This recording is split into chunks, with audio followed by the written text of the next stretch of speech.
Assalamualaikum warahmatullahi wabarakatuh. Salam sejahtera bagi kita semua. Kembali lagi bersama saya Liza Kusnilawati dengan NIM 1805-124564, Program Studi Pendidikan Sejarah Universitas Riau. Yang terhormat Bapak Piki Setri Penantah MPD selaku dosen pengampu mata kuliah historiografi. Pada video kali ini, saya akan menampilkan video tentang 10 karya historiografi sejarah fenomenal di Indonesia. Yang pertama, historiografi tradisional. Kedua, historiografi kolonial. Ketiga, historiografi nasional. Keempat, historiografi modern. Yang pertama, historiografi tradisional.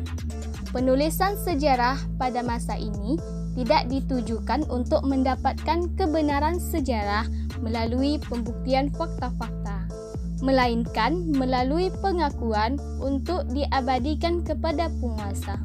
Oleh karena itu, historiografi tradisional tercipta unsur-unsur sastra yang menghasilkan karya mitologi dan imajinatif. Contoh karya dari historiografi tradisional yaitu Hikayat Raja-Raja Pasai. Naskah ini ditulis pada abad ke-14 oleh Ismail Ahmad yang menceritakan tentang kerajaan Islam pertama di Nusantara, yaitu Kerajaan Samudra Pasai.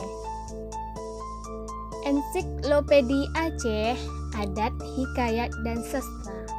Naskah ini ditulis oleh L.K. Ara dan Medri.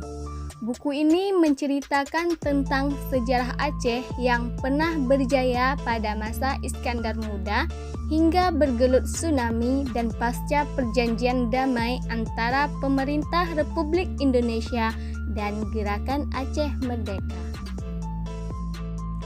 Kitab Epos Mahabharata. Buku ini menceritakan tentang asal-usul Pandawa dan Kurawa dan terjadinya perang saudara yang dinamakan Bratayuda yang diwakili oleh Yudhistira sebagai raja pertama dari Pandawa.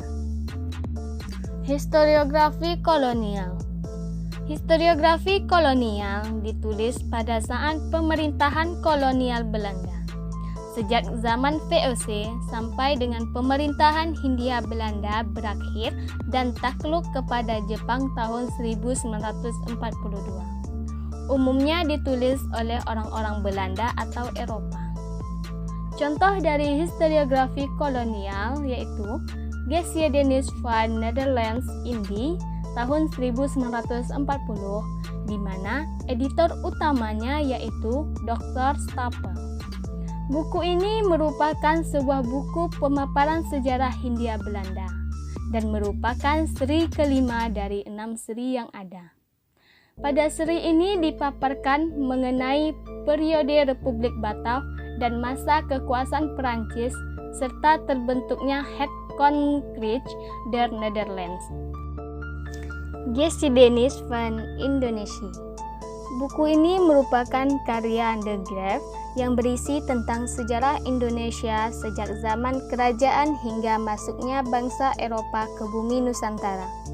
Peristiwa-peristiwa yang terjadi di Hindia Belanda seperti pembantaian etnis Cina pada tahun 1740, Perang Aceh, Tragedi Banda 1621, Perang Surabaya, serta berakhirnya kekuasaan Belanda atas Indonesia serta segala upaya untuk memerdekakan Indonesia.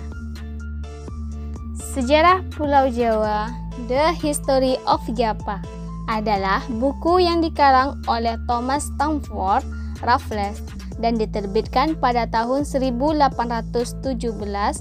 Dalam buku ini, Raffles yang memerintah sebagai Gubernur Jenderal Hindia Belanda dari tahun 1811 sampai 1816 menuliskan mengenai keadaan penduduk di Pulau Jawa, adat istiadat, keadaan geografis, sistem pertanian, sistem perdagangan, bahasa, dan agama yang ada di Pulau Jawa pada waktu itu. Historiografi nasional. Historiografi nasional, penulisan sejarah setelah kemerdekaan Indonesia. Contoh dari karya historiografi nasional yaitu Sekitar Perang Kemerdekaan Indonesia. Buku ini ditulis oleh Jenderal A.H. Nasution yang menceritakan tentang sejarah sekitar kemerdekaan Indonesia pada masa gerilya semesta 1. Dimulai dari pembahasan tentang proklamasi hingga periode KMB. Historiografi modern.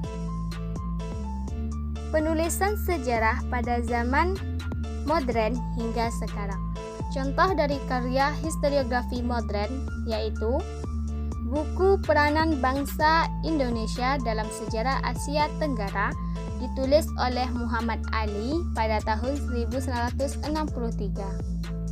Muhammad Ali merupakan seorang sejarawan yang dikenal menghilang di dalam keilmuan sejarah, khususnya di dalam historiografi nasional pasca turunnya Soekarno pada tahun 1965. Pemberontakan Petani Banten 1888 adalah karya historiografi dari Sartono Kartodiredjo yang membahas pergolakan nasional seperti yang disebut oleh Sartono, yaitu tentang kerusuhan di Banten 1888. Pemberontakan Petani Banten adalah gejolak yang ditimbulkan gerakan milenari karena dapat dibuktikan bahwa pemberontakan itu kental dengan ramalan akan tibanya Mahdi dalam Islam.